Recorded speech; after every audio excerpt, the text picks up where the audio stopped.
The most technically gifted player in La Liga. Arda Guler, the 19-year-old Real Madrid player lighting up Turkish football. He can play as a false winger and likes to operate in the center even if he starts from the wing. In his country, his style of play has been compared to that of Mesut Ozil, the 34-year-old ex-Germany international, who retired in March. Ozil was a Fenerbahce player during the 2021-2022 season, when Guler made his senior debut for the club, and was also at Madrid from 2010-2013. But there's another player Arda Guler reminds me of. A player who rivals Ozil in the best playmaker of his generation debates. That man is David Silva. I even believe Arda Guler will destroy his career if he chooses to play like Ozil. More on that later. His precocious ability is one of the biggest factors in Turkey making the quarterfinals of the European Championships, where they were knocked out by the Netherlands in the Olympia Stadion on July 6th. Despite his young age, Guler has played with incredible confidence and talent, but also been faced with injury issues and setbacks.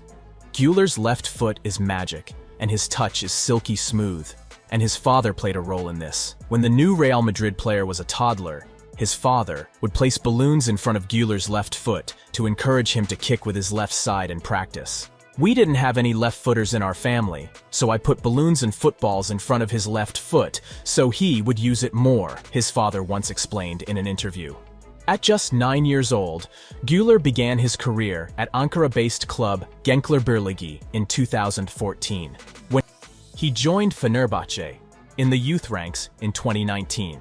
After 2 years at the club, he was deemed to be a big prospect for the future to be offered a 2.5-year professional contract in 2021.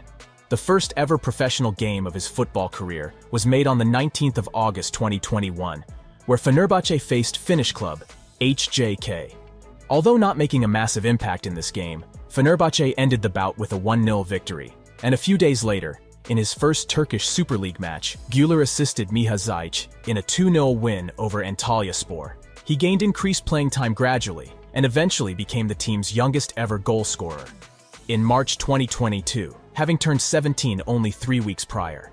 By May 2022, he had scored 3 goals and registered assists, which made him a key talking point for big clubs such as Arsenal, Liverpool, and Bayern Munich. The following season started on a high with him being granted Fenerbahce's number 10 shirt due to the departure of German superstar Mesut Ozil, which is an especially important shirt number at the Turkish club since it once belonged to the legendary Alex de Souza. Guler grew up idolizing the Brazilian and handled the pressure of wearing the number 10 of Fenerbahce with incredible maturity. After months of medical treatment and support, Guler finally was able to make his debut for Real Madrid in January 2024, exactly 6 months after signing for the club against Argentina in the Copa del Rey. He helped the team massively in this 3-1 victory. Then, later in the month, won his first trophy in the Supercopa de España final against Barcelona, where they comfortably beat them 4-1. It took until March to get on the score sheet for the Spanish Giants, scoring Madrid's last goal in a 4-0 win over Celta Vigo in stoppage time. However, his goal-scoring continued after his first goal, as he became the fastest Real Madrid player in history to score 6 La Liga goals, doing so in only 330 minutes of being on the pitch. Despite not playing any matches, Guler also became the first Turkish player to win the Champions League after his team beat Borussia Dortmund in the final on June 1. From watching Arda Guler, he reminds me of David Silva more than Mesut Ozil. Mesut Ozil was a number 10 who was not involved in the midfield battle. He was the player who would play the final pass. He was more of a forward than a midfielder, compared to David Silva, who was involved in the battle with his midfield partners and would drop deeper to help add numbers into midfield. When I watch Arda Guler play, he wants to get involved in the midfield battle. He is tenacious and even runs in a similar way to Silva. Their heights are quite identical, so their locomotion is very similar. The Ozil comparisons seem more based on heritage than actual style of play. Arda Guler should definitely take inspiration from Silva rather than Ozil, because the Ozil type of number 10 is no longer used in football. Ozil was fantastic, but seemed like he wasn't suited to the modern game. The modern game asks attacking midfielders to drop into the midfield and create a 3. This was something that Ozil often struggled to do. As great as he was in possession, he didn't give his sides the best defensive balance. especially when playing against teams who played a 3 in midfield. There is little room for luxury players in today's game. Mourinho learned this lesson in 2012 in the Champions League semi-final tie against Bayern Munich. Real Madrid was often outnumbered in midfield due to Ozil not helping Alonso and Khedira. This is the reason why they signed Modric that summer. Real Madrid went on to win the Champions League in 2014. This shows that complete midfielders have replaced number 10s who offer no defensive support. For Arda Guler to become a success at Real Madrid, he must learn how to play deeper, like David Silva did. When Silva was a young player like Guler, he played either as a 10 or out wide, but with Pep Guardiola as his manager, he became a player who could play as a central midfielder and dictate games from deep. This showed his versatility. In the modern game, your 10 must be fluid. Over a decade ago, Manchester United signed Shinji Kagawa, who was a classic 10. Borussia Dortmund replaced him with Mario Götze. Dortmund looked a more complete side with Götze, who roamed wide like a winger, played like a forward, and dropped deep like a midfielder. And importantly, defensively, he could press, track, and support the team. The new attacking midfielder of today is complete. At the turn of the century, Riquelme personified what the classic 10 was about for Argentinians and purists of the game. Technically brilliant, creative, self-regulating, languid, and rigid. Riquelme, for all his talent, wasn't the most athletic or hard-working of playmakers. Yet, in possession, he was magnificent. His game was built on playing between the lines, and when he was afforded the time and space to exploit, he was magnificent. As the 2000s progressed, tactics changed, and the 10 position required a player with more dynamism. We started to see players like Kaká and Gerrard excel. It appeared that Riquelme's lack of mobility and zip prevented him from shifting his game to meet more contemporary needs. In 2006, it appeared we were seeing the closing stages of the classic playmaker. 2006. The year where Riquelme had come so close for both club and country, the year in which Bergkamp and Zidane would retire from football. Del Piero's final World Cup.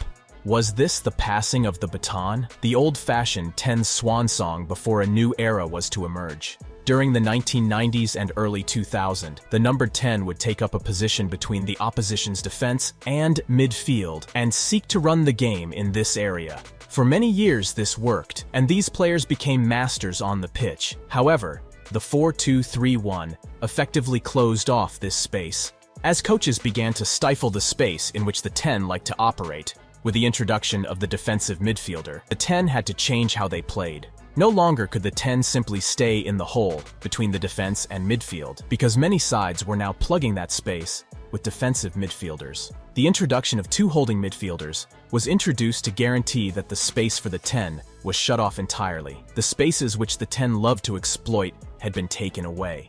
Coaches therefore needed to adapt their playmaker's role.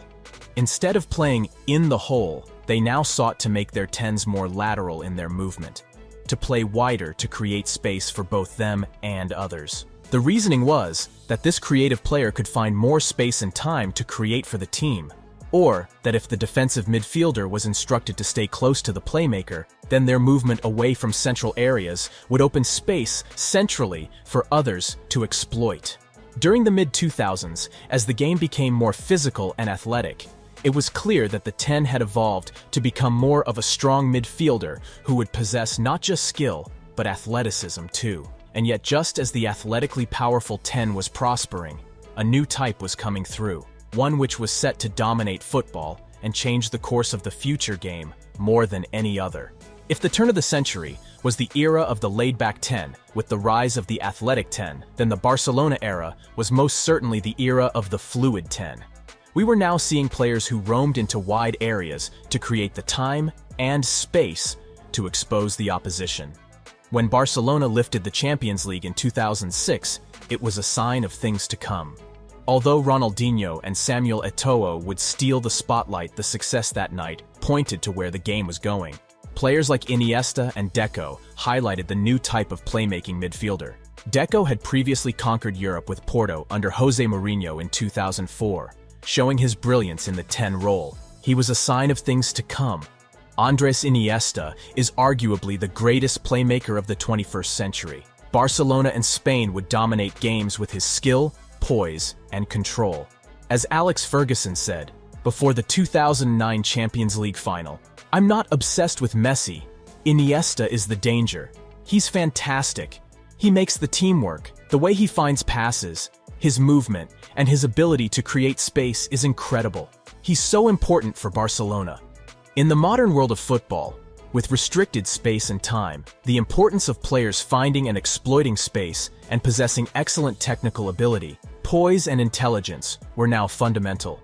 As for Ozil, he will be remembered with great nostalgia, not only for what he did as a player, but for how he graced the pitch and played with such creative genius. It made watching football a genuine joy.